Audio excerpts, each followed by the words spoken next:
And we are recording. Hello everyone. Sharon Ann here. So I wanted to come on today reading a dramatic monologue I wrote about toxic guilt. It's called Shadow of Doubt. Shadow of Doubt.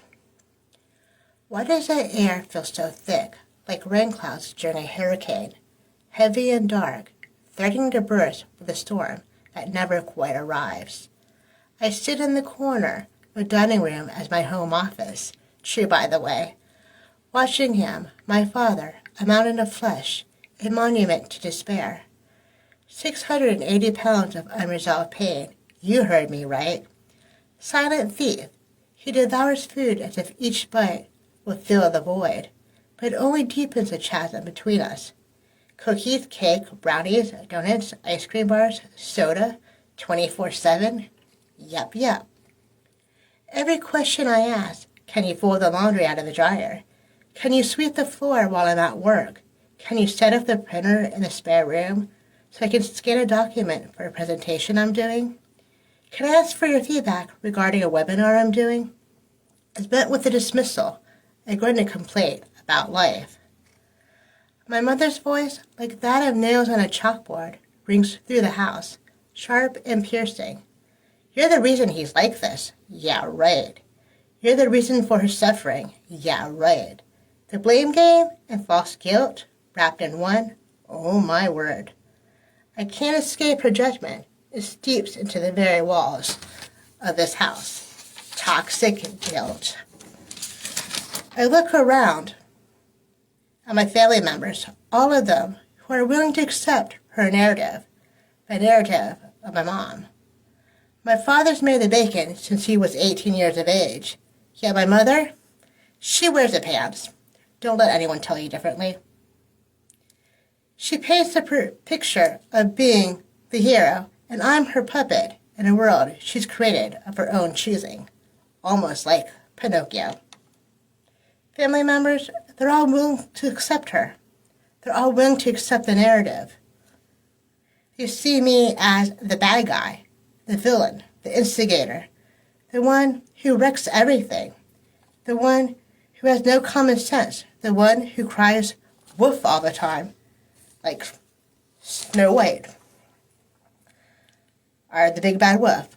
I stand accused in a courtroom where the judge is my own mother, and her gravel never falters. It's sad. I watch as they nod, their eyes glazed with the image she has painted. I'm the villain in a story I never wanted to be part of.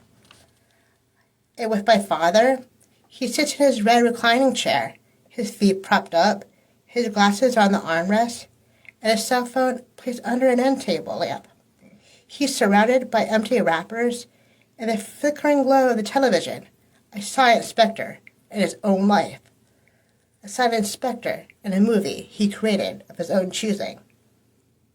It's very, very sad.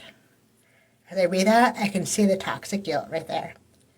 I wonder if he feels the weight of it all, or if he's just too far gone. He probably is, lost in a world of his own making. Does he know that every time I ask him for help, every time I try to bond with him, I'm met with a tide of resentment? Does he feel the clouds gather, heavy with unspoken words?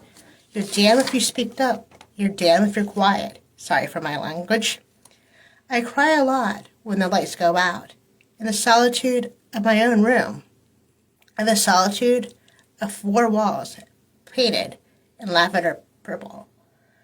I let the tears fall freely till my face is red like a giant tomato, and I'm clenching a stuffed panda bear for comfort, a panda bear I got as a child, hoping to wash away the guilt that clings to my skin against the narrative they built around me.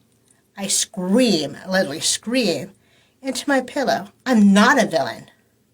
I hate this life, but the echo only reinforces their belief. There's a part of me that wishes for the storm to break, for the hurricane to strike down, hit our family, and play out in full force. There's a part of me that wishes to let the rain pour down and cleanse this toxic atmosphere. I want to stand in the downpour, to feel it wash over me, to be free of its weight. But instead, the clouds linger. They're pregnant with unexpressed feelings suffocating the light. I'm tired of being the scapegoat, the lost child, the one they can point to when things go wrong. It's not my fault. It's all Sharon's fault. Yeah, right. I'm not the architect of its misery. I'm merely a victim of it. I crave understanding, yet it feels forever out of reach. For love is unconditional. Or actually, their love is conditional, sorry. Wrapped in layers of blame, and I wonder if it's too late to rewrite my story. I wonder if it's too late to rewrite the narrative. So here I stand on the precipice of despair, caught in a cyclone of guilt, toxic guilt. I'm yearning for freedom, for validation, but all I have is this heavy silence echoing with accusations. I just want to break free from the shadow of guilt, toxic guilt, to finally find a place where I can breathe, where I'm not the reason for their pain. Thank you for listening, everyone. Bye-bye.